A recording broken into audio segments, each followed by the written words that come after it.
The other day, I had this idea. What if I went to the dollar store, found a bunch of supplies, different types of paper, and turned those supplies into little tiny sketchbook zines that I could send out to others in an easy to mail envelope? That is exactly what I did here. And in this video, I'm gonna walk you through my process from start to finish on how to make these so that way you can do it too. I wanna use these silly little books to prove that we can share art off of social media in ways that are gonna make us feel closer to the people that are far, far away from us. My favorite part about these is that they fit in a standard envelope. So all you need to mail them is a stamp or two, depending on the weight. The first thing I got is I went to Daiso. If you're not familiar with Daiso, it's a discount store that stocks goods that are made in Japan. It's often really cute. They have lots of different stickers and lots of different quality of paper, and honestly, their post-it notes are really great. I use them all the time and they're this grid print, but I love their construction paper. This pastel book is honestly just a favorite of mine. The colors vary depending on the season and when you buy it, but I also really like this one for covers. So this paper is like $2.25 for a pack, and it holds gouache really nicely. So I'm a big fan of it. I highly recommend trying it out. I really love the way that these gouache paintings turned out, and they haven't cracked or had anything happen to them in the past year. So highly, highly recommend that stuff. So I've got those, and then I went to the Dollar Tree as well, and at the Dollar Tree I got these blank notepads for $1.25, and I'm going to use these to add some fun colored inset lined pages in some of the sketchbooks. And then I also got this giant pad of watercolor paper. This was $5, but I'm actually pretty pleased with the texture of the watercolor paper, and I like to often, when I make these little sketchbooks, just put in one little piece of sort of wet medium paper in case somebody wants to do a little watercolor painting inside of there. Okay, so let's go ahead and get started making a zine. Here's the basic supplies that you're going to need to do this. First, you're going to need an assortment of different paper. It can be different colors of paper, different textures of paper, but you want them to be double the size of your book. So if your book's going to be this big and we're going to do a fold here, you want it to be this size, and then we can fold it and trim it if we want to too. Okay. Next, you are going to need a bone folder. If you don't have one of these and you're a musician, a guitar pick works, or if you have an old gift card, you can cut it into about this shape, but you just want something that allows you to quickly make creases on paper, because it's going to make it a whole lot easier to fold and assemble everything. Next, you might want some tape in case you have some collage materials, like I have these mushrooms from a mushroom book that I'm going to put on the covers of each of these to just make them unique and fun. So you can use tape for this. Also, just look at this image. It's so good. And then I've got a glue stick and a stapler. Now, you don't need a fancy stapler like this or a deli stapler that you typically use for zines. For something this small, you can just do a standard stapler. And I saw at the Dollar Tree they even had staplers for like $1.25. And of course, inside, you're gonna need some staples. And I should refill this, actually. Before I get into the part of the video where I show you how to make these zines, I quickly want to let you know that I don't take sponsorships on this channel. What I do here is supported by my folks over on Substack that are paid patrons of me. I'm also supported by the people that collect my art, the folks that sign up for my classes, and the folks that I work with one-on-one for both art tutoring and retreats. But I want to let you know about this super exciting class that I just finished up that is perfect if you've tried to complete this book and have failed for some reason or another. My version is called The Hiker's Way. Instead of being a book, it's a podcast. For each episode, I wrote notes on what I talked about in the episode, what the journaling prompts were, and what your assignments are. You can go ahead and complete those, and then you get direct support from me via Discord on completing the work, as well as 3 additional live events. So if you're wanting to get closer to your creativity and you want to do that on a path that's out in nature, doing The Hiker's Way is an excellent way to do that. You can check out week 0 completely for free by signing up for my Substack newsletter as a free or paid patron. You'll get access to that week 0. See if it's for you. If you want, then you could join the fall cohort. I would love to have you. Now, let's get into how to make these zines. Okay, so the first thing that I want to do is get all of my paper to match. So I've got my watercolor paper from that pad. I'm gonna open these notepads up. I know that I want to create a zine that's this size. And so in order to create a zine that's this size, I need to cut my paper down so it'll all fit into this nice little staple bound situation. I'm gonna use this tool here called a guillotine. If you don't have one of these, you can use a clear ruler like this and some scissors or an X-Acto blade to cut your paper down, but this makes it really, really easy to get everything sort of matchy-matchy to the pieces of paper that I got from Daiso, which are gonna be the primary paper that I use in this zine. So let me go ahead and cut all of that down. So I've got some different papers for the inside. I've got 1, 2, 3, 4, 5, 6, 7. Okay. And then I'll grab 2 just standard sketchbook pages for 8 and 9. And then I think I want these to each be 11 pages. So I'm gonna grab one of these sheets and then decide what order I want them to be in. So now I need to fold all of these, and in order to fold all of them, what I'm gonna do is fold them in half, and instead of just like doing it with my nail, I'm gonna fold them in half flat on the table and then use my handy little bone folder and get them looking really nice.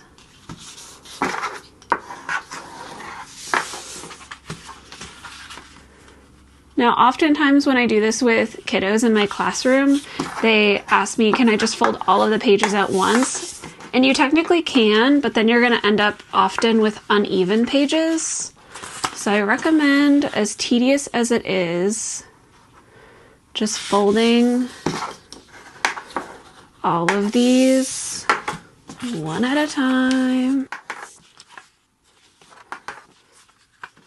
Now I'm gonna assemble it flat. I'm gonna unfold each of these pieces.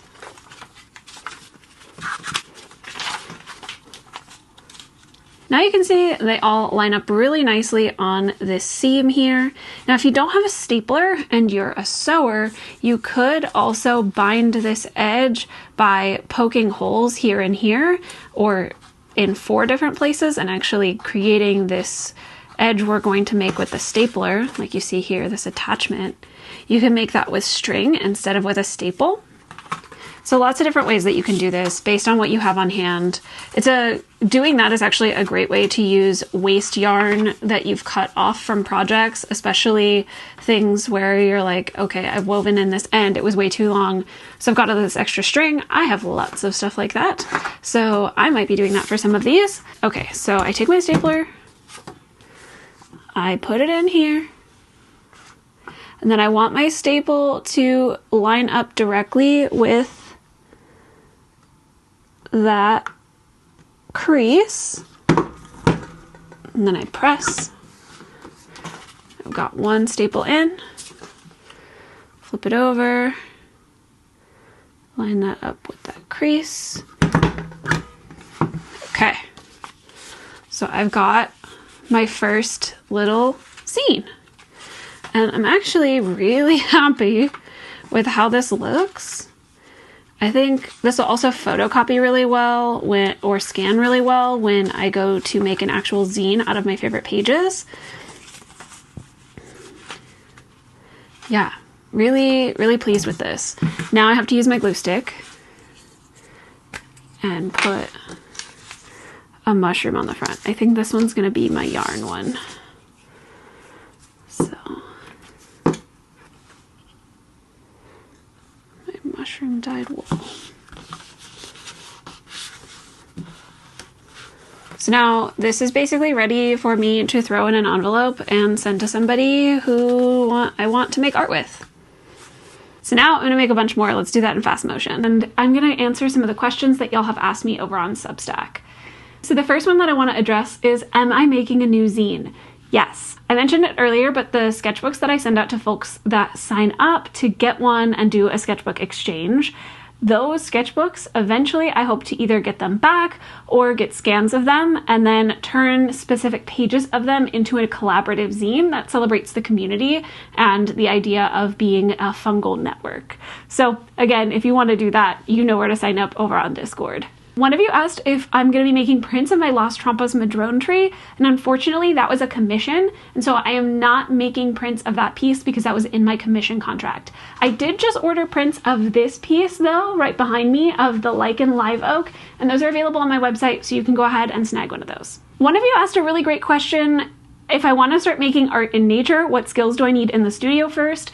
And I think just observational drawing practice. Just simply practice looking at things, whether they're photos or things from real life, and drawing them as often as possible. Take your sketchbook with you wherever you can, and when you have a down moment, try to, instead of looking at your phone, just sketch. Get in the habit and the practice of just opening that book up and drawing. Make your family think that you have some kind of crazy habit and you can't be stopped. That is the key to kind of opening yourself up to your own unique visual language. As you go out and try, the skills that you're going to need are going to slowly reveal themselves to you. If you want support and feedback on that specifically, I actually offer one-on-one creative tutoring. I do it on an hourly rate, and every single session, you and I get to meet one-on-one. We discuss your work, I give you feedback in depth, and then you also get a follow-up email with assignments and ways to continue going. It's really awesome seeing the work of my students that I work with one-on-one just grow immensely and make really cool things. I also saw one of you ask if I'm teaching any watercolor or gouache classes. The answer is yes. I've got a waitlist on my website already for my intro to watercolor and gouache course that I normally teach in person that I'm going to teach for the first time ever online this fall. So if you want to be the first to know and the first to sign up, you can go over there. I'm hoping to send out information on how to enroll in that at the end of September over on my Substack, and then it should start in about mid-October and run for 6 weeks. So really excited about that. Another one of you asked, would I ever teach a class about making your own paint? I personally don't have expertise in that. And there's a lot of danger to making your own paint, especially certain pigments you don't ever want to inhale. And I don't have the ventilation technically for oil painting, let alone making my own paint. So that is not a thing that I can teach. Someone also asked, what are my favorite books, specifically favorite art books? And I want to point you to a video I did about my favorite art books up here, but I want to just tell you some of my favorite books more generally and suggest that you read them. And these are only a couple. These are the ones that I have physical copies for. I have a lot of digital books as well. Most of the fiction that I read over on my e-reader. So I plan to answer this again, going through my Goodreads account at some point and actually sharing my top books ever. These are just the ones that I physically have in my collection. The first, I would say, is Art and Fear. This is a really great alternative if you didn't love The Artist's Way and you want a thin, easy to read book that's going to talk to you about getting over the hump of art making. This one is really excellent. Next up, I can't go a year without rereading this book, Emergent Strategy by Adrienne Marie Brown. This is how I want to build my life. This book is absolutely excellent. It allows you to learn from nature and recognize the ways in which nature can teach you how to organize a community and build more hope-driven experiences with the people around you, and actually imagine a future that's different than the one we currently live in. So related to that, the California Field Atlas by Obi Kauffman. This one is really cool. It's full of illustrations that are all done in watercolor and all sorts of facts about the California landscape. And I absolutely love bringing this book with me on trips and getting to know the different birds and different things of each bioregion, because this state is so diverse and super cool, and I love this book. So related to that, Braiding Sweetgrass. If you haven't read this book, you should read this book.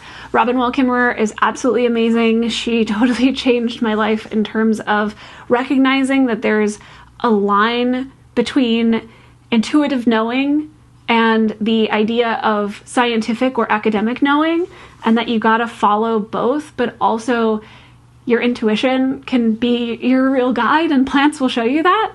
This book, I listened to the audiobook version. I've also read the paperback. Incredible. The audiobook version is read by Kimmerer herself, and if you just want to have hope, really good book. Also related to that idea of hope is Psalm of the Wild-Built. This is the first in the 2 novellas by Becky Chambers, part of the Monk and Robot series. I would read both of them. They are a solar punk utopian novel, and honestly, this is the ideal magical antidote that I hoped that I would find on the other end of Octavia Butler's Parables series. Maybe if a 3rd book was ever written, it would have felt a little bit like this, but I love this book. The whole series. It's so good. Another one for some hope, This is Water by David Foster Wallace. This was a commencement speech, and there are just so many excellent observations about adult American contemporary life and how it can totally get you down. And honestly, this will bring you to a sense of awareness and make you really care about checking in on the people around you. So I highly recommend this one. Lastly, this book changed my life for the better. I read it in 2017, Sister Outsider by Audre Lorde, and her essays on the power of anger and just all of her observations are really incredible. I love turning to this book constantly as a space of empowerment and also as a space to remember that marginalized voices are the people to be listening to when things are going really bad. Also, if you haven't read The Uses of the Erotic as Power, I think it's one of the best feminist texts ever written, and it will make you feel so good and so empowered and so ready to go live a life that's focused on joy rather than capitulating to all of the systems of oppression around you. This last question is a heavy one. What would you recommend for recent art school graduates that are having a hard time enjoying art? I say it's completely okay to take a break from the medium that you learned in art school. I had to take a break from oil painting for a solid 5 or 6 years before I could come back to it and actually start to enjoy it again. There are particular ways that I used to make in art school that I definitely wouldn't even try to make today because that doesn't bring me joy anymore in my body. Really think about what materials, what practices, and what things that you love about art that bring you joy in your body, and do those as often as possible. That way you don't let the idea of having a creative habit go, but maybe you have to switch mediums.